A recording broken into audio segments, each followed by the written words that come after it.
فقد رشد ومن يعصهما فإنه لا يضر إلا نفسه ولا يضر الله شيئا. أعوذ بالله من الشيطان الرجيم. إن الله وملائكته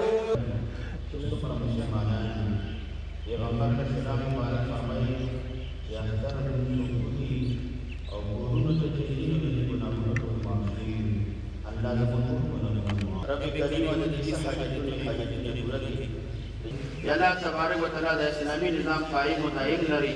اللہ کو ټول راځي ټول دنیا مسلمانانو باندې راځي اتفاق اتحاد د ګډي د نصیب الله سبحانه